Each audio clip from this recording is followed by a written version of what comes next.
2020년을 시작하면서 금요 예배 말씀으로 어떤 말씀을 전해야 하나 묵상하는 가운데 하나님께서 어떤 삶과 사역을 시작하기에 앞서서 가장 중요한 것은 하나님을 닮아가는 것이라는 그런 마음의 깨달음을 주셨습니다. 그래서 오늘 하나님을 어떻게 우리가 닮아갈 것인가, 또한 하나님의 어떤 성품들을 닮아갈 것인가 말씀을 통해서 함께 은혜를 나누고자 합니다. 1절 말씀을 다시 한번 같이 읽어보도록 하겠습니다. 시작. 그러므로 사랑을 받는 자녀같이 너희는 하나님을 본받는 자가 되고. 아멘. 사랑을 받는 자녀같이 너희는 하나님을 무엇하는 자가 되라고 말씀하고 계십니까? 본받는 자가 되라라고 하나님께서 말씀하고 계십니다. 사도 바울은 에베소 교인들에게 이렇게 말씀하고 있는 것입니다. 예수 그리스도의 보혈로 하나님의 자녀된 우리들은 이제 하나님을 본받는 자가 되어야 합니다. 하나님을 닮아가는 삶을 살아야 합니다라는 그런 말씀을 하고 있는 것입니다. 제가 말씀을 묵상하면서 하나님을 본받는다는 것은 무슨 의미일까 생각해 보게 되었습니다. 그러면 하나님의 성품을 본받아야 할 텐데 묵상해 보니 하나님의 두 가지 가장 큰 성품이 떠오르게 되었습니다. 여러분 잘 아시는 하나님의 대표적인 두 가지 성품이 무엇입니까?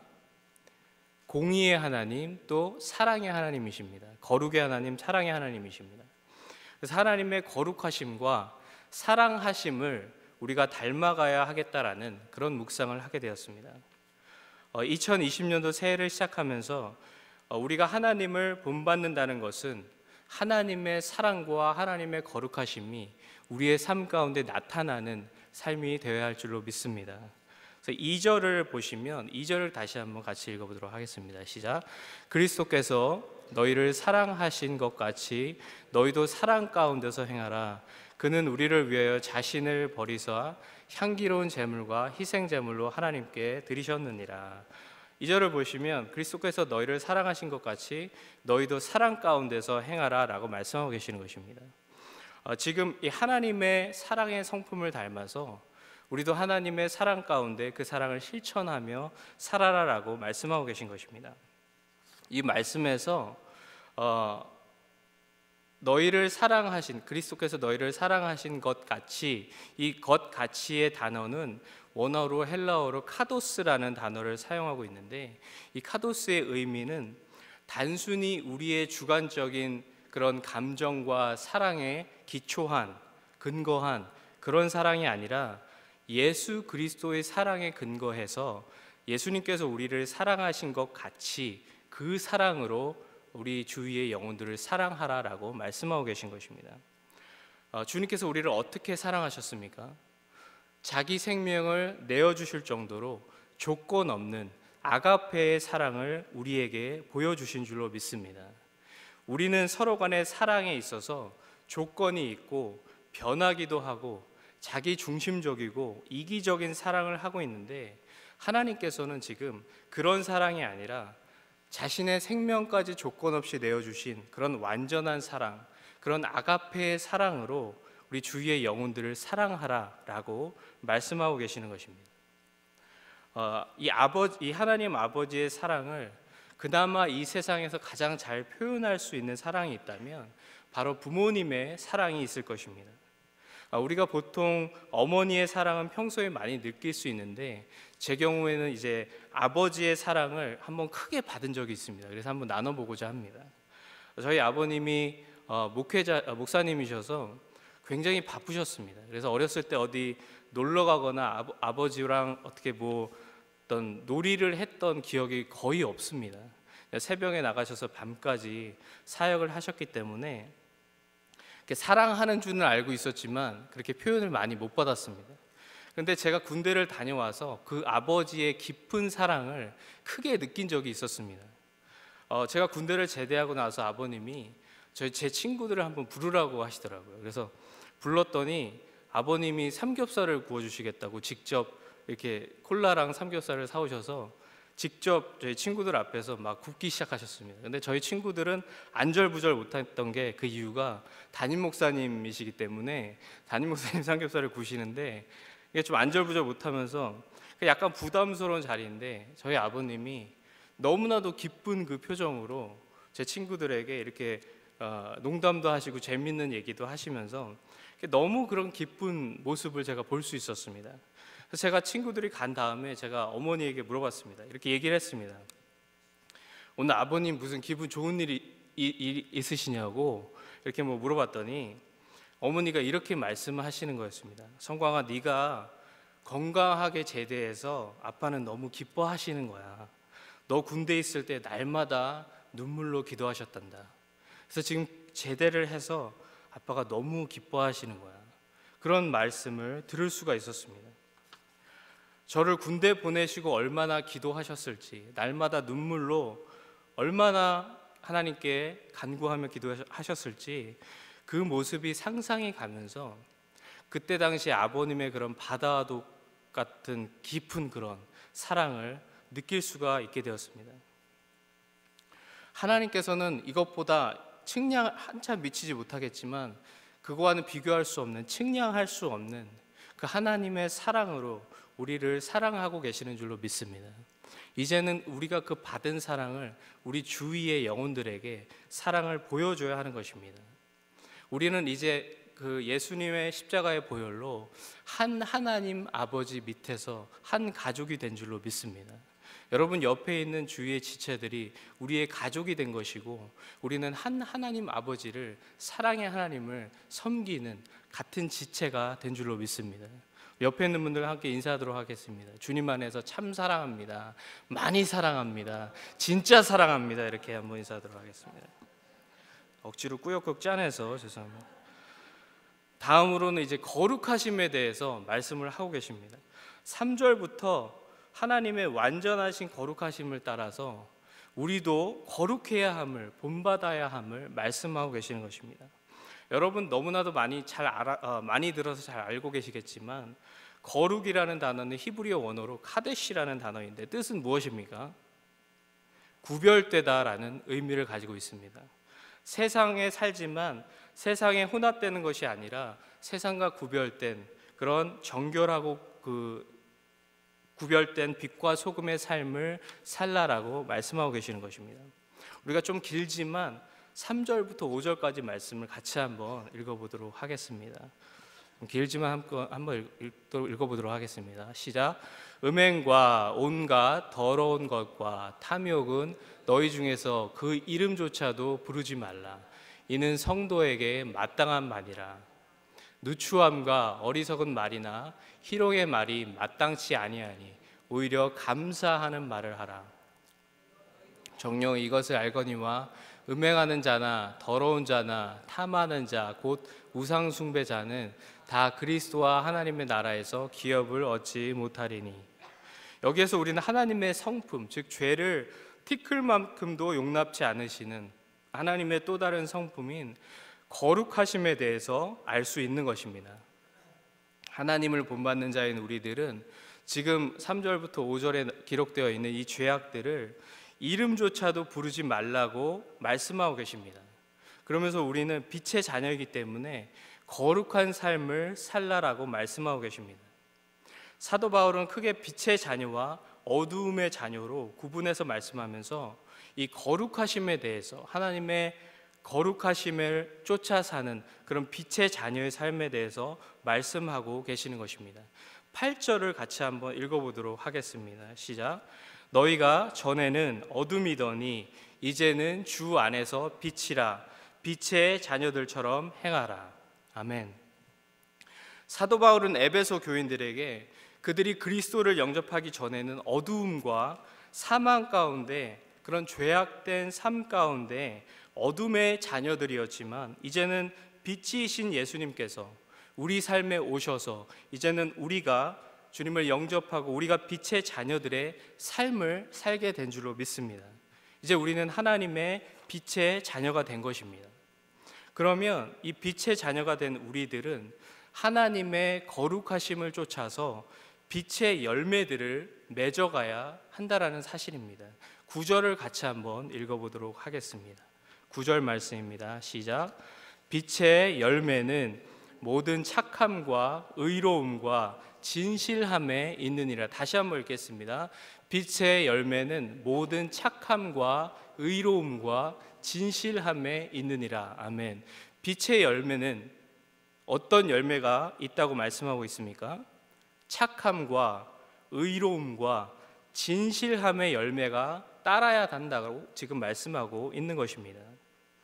즉 하나님을 본받는 자녀들인 우리들에겐 하나님의 사랑과 같은 아가페의 사랑이 우리의 삶 가운데 넘침과 더불어 하나님의 거룩하심을 쫓아서 이제 그 변화된 삶의 열매인 착함과 의로움과 진실함의 열매들이 우리의 삶 가운데 나타나야 한다라고 말씀하고 계신 것입니다. 하나님의 자녀가 되었음에도 불구하고 이 착함과 의로움과 진실함의 열매들이 없다면 우리는 다시 한번 우리의 신앙생활을 되짚어 봐야 할 그런 말씀인 것입니다. 이 착함과 의로움과 진실함이 있는지 이 시간 우리의 삶을 한번 돌아보았으면 좋겠습니다. 오늘 제가 아버님 간증을 했는데 이어서 한 번 더 하도록 하겠습니다. 한 김에. 네.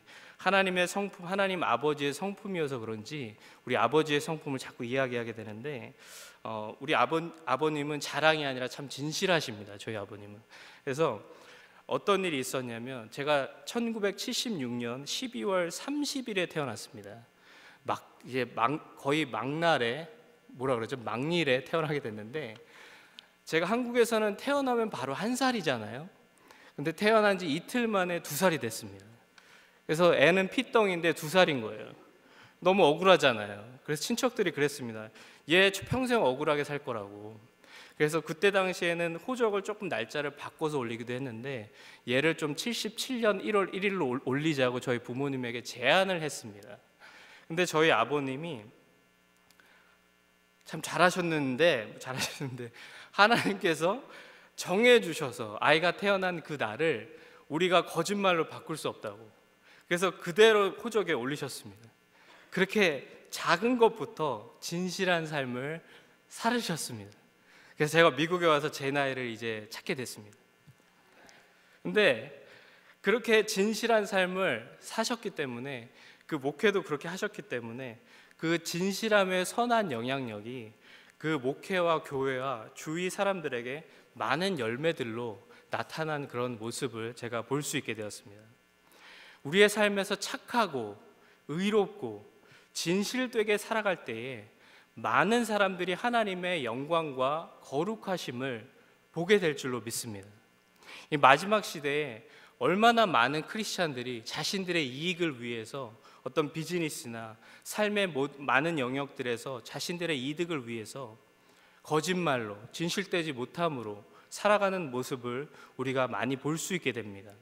그럴 때 세상 사람들은 우리 크리스찬들을 바라보며 하나님의 거룩하심과 영광이 가리우게 되는 그런 모습을 우리가 보게 되는 것입니다.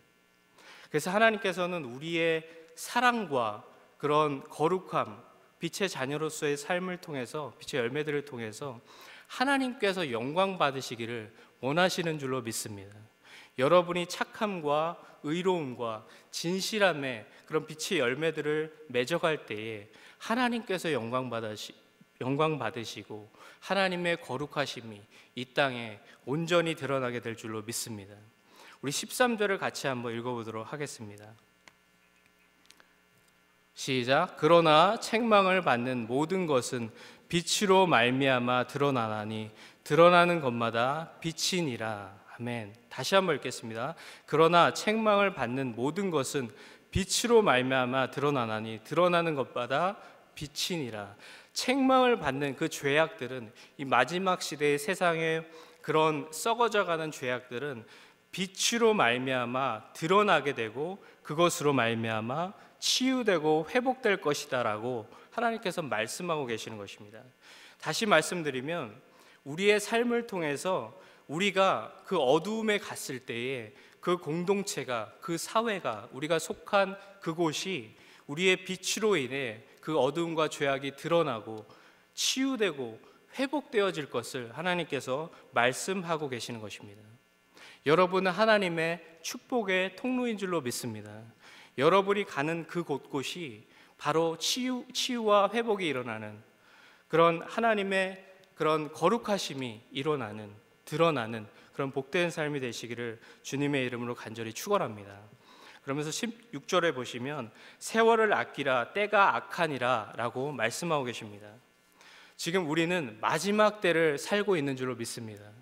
주님께서 다시 오실 날이 얼마 남지 않은 이 마지막 때에 성경의 예언들이 성취되어지고 있는 그런 마지막 때에 우리는 살고 있는 것입니다. 이 마지막 시대에 하나님께서는 더욱더 하나님의 사랑과 거룩하심을 쫓아 닮은 그런 살아가는 하나님의 자녀들을 찾고 계시는 것입니다. 왜냐하면 그들을 통해서 하나님의 나라가 이루어져 가고 있기 때문인 것입니다. 여러분의 착한 행실과 의로움과 진실한 삶의 열매들을 통해서 여러분이 속한 가정과 공동체와 커뮤니티가 치유되어지고 회복되어지는 역사가 일어나기를 주님의 이름으로 간절히 축원합니다. 우리가 그렇게 살기 위해서는 성령 충만해야 할 줄로 믿습니다. 18절 말씀을 같이 한번 읽어보도록 하겠습니다. 시작. 술 취하지 말라. 이는 방탕한 것이니 오직 성령으로 충만함을 받으라. 18절 말씀하고 있는 성령으로 충만함을 받으라는 말씀에서 충만을 받으라에 해당하는 헬라어 플레스 루스데라는 원어 표현은 이 표현은 현재 수동태 명령형으로 쓰여지고 있습니다. 이것은 성령 충만함을 일시적으로 받고 끝내는 것이 아니라 지속적으로 채워져야 함을 의미하고 있는 것입니다. 그리고 성령 충만은 받아도 되고 안 받아도 되는 것이 아니라 받아야만 하는, 받으라라는 하나님께서 우리에게 명령을 하고 계시는 것입니다. 그 이유는 우리가 스스로 빛의 자녀의 거룩하고 살아가는 삶을 살 수 없기 때문인 것입니다. 그러나 우리가 성령님께 의지하고 그분께 우리의 삶을 내어드리고 우리가 성령 충만할 때에 우리는 하나님을 닮아가는, 하나님을 본받는 빛의 자녀의 삶을 살게 될 줄로 믿습니다. 그러면서 사도 바울은 19절과 20절에서 이렇게 말씀하고 있습니다. 같이 한번 읽어보도록 하겠습니다. 시작. 찬송과 신령한 노래들로 서로 화답하며 너희의 마음으로 주께 노래하며 찬송하며 범사의 우리 주 예수 그리스도의 이름으로 항상 아버지 하나님께 감사하며 아멘. 우리가 성령 충만할 때에 하나님께서 우리 삶의 주인 되실 때에 우리는 기쁨과 찬양의 삶, 감사의 삶을 살게 될 줄로 믿습니다. 성령 충만할 때 우리의 마음이 변하고 우리가 서로 용서하고 하나 되고 하나님의 사랑과 거룩하심이 우리 삶에 넘치게 될 줄로 믿습니다. 그로 인해 우리의 삶은 하나님께 감사와 기쁨과 찬양의 삶을 살게 되는 것입니다. 지금 우리 삶 가운데에 이제 2020년을 시작하면서 아직도 우리 삶 가운데 기쁨과 감사가 없고 두려움과 어떤 좌절과 절망만이 있다면 성령 충만함을 구하시기를 주님의 이름으로 간절히 축원합니다. 우리는 우리의 행복이 어떤 환경과 세상의 것들로 정해지는 것이 아니라 우리가 하나님 안에 거할 때에 우리가 그런 참 평안과 우리가 기쁨을 누리게 될 줄로 믿습니다. 우리가 구할 때 아낌없이 주시는 하나님께서는 우리와 함께 하시고 성령님께서 우리 삶에 역사하실 줄로 믿습니다. 그로 인해 기쁨과 감사가 넘치는 삶을 내가 속한 가정과 공동체를 통해서 이제 드러내고 치유되고 회복되게 되어질 줄로 믿습니다. 마지막으로 제가 성령 충만으로 인한 기쁨과 감사에 대한 간증을 하며 말씀을 맺고자 합니다. 제가 알래스카 사역을 할 때 저희 스페니시 스텝 중에 그 클라우디아라는 그런 여자 집사님이 계셨습니다. 근데 제가 그분을 처음 뵀을 때 벌써 암이 거의 말기에 있었고 온몸에 전이 된 그런 상황이었습니다. 가망이 없는 이제 몇 개월 남지 않은 그런 상황 가운데 있었습니다. 그런데 그분은 저희 이제 노숙자 사역을 매주 같이 나와서 스텝으로 봉사하며 이렇게 도와주며 기쁨으로 함께 헌신하는 모습을 보게 되었습니다. 몇 개월 살 수밖에 없다라고 그렇게 진단을 받았는데 저희와 한 5년 동안 계속 같이 그 사역을 하게 됐습니다. 몸은 점점 말라가고 온몸에 암이 전이가 돼서 치료도 이제 거의 불가능한 그런 상황이었는데 그분은 저희와 함께 노방전도도 하고 버스터미널에 가서 함께 전도도 하고 또한 노숙자 사역을 함께 기쁨이 넘치는 그런 모습으로 사역을 감당하는 모습을 보게 되었습니다. 날마다 웃고 날마다 기뻐하며 하나님께 찬양하며 감사하며, 제가 영어 이름인지 아닌데 John, isn't it happy to worship our God? 이러면서 날마다 우리에게 도전을 주며 기뻐하는 그런 모습을 제가 기억하게 됐습니다. 제가 하나님 물어봤습니다. 아프지 않냐고, 힘들지 않냐고, 괜찮냐고, 정말 인간적인 질문을 제가 이게 친해진 후에 하게 됐습니다. 근데 이렇게 대답하는 그런 모습을 제가 기억을 합니다. 아니, 이제 하나님 아버지 품에 안길 날이 얼마 남지 않았는데 얼마나 기쁘냐고. 하나님 앞에 가게 되는 그날까지 나에게 주어진 이 하루하루를 선물과도 같은 하루하루인데, 내가 하나님 나라를 위해서 이렇게 봉사하는 것이 너무 기쁘고 감사하다는 그런 말을 듣게 되었습니다. 그리고 나서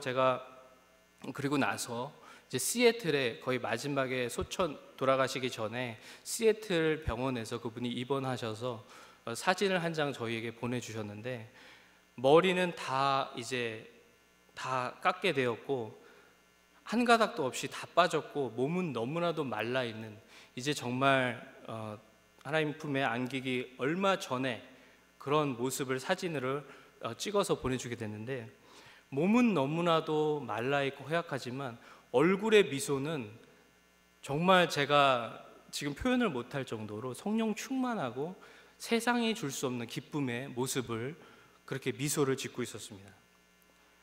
그 기쁨과 감사는 하나님께서 주신 줄로 믿습니다. 우리는 이 세상이 끝이 아닌 줄로 믿습니다. 우리는 이 세상에서 하나님께 영광 돌리고 하나님을 닮은 삶을 살다가 저 천국에서 영원히 하나님과 영원토록 살게 될 줄로 믿습니다. 이 세상에서 우리가 할 일은 그 하나님의 사랑과 거룩하심을 이 세상에 드러내며 많은 영혼들이 하나님께 돌아올 수 있는 그 축복의 통로의 역할을 해야 되는 것입니다. 여러분이 가는 그 곳곳마다 하나님의 거룩하심과 사랑하심이 드러나며 하나님의 생명이 드러나는 그런 복된 삶이 되시기를 주님의 이름으로 간절히 축원합니다. 이 시간 말씀을 기억하며 함께 기도하기 원합니다.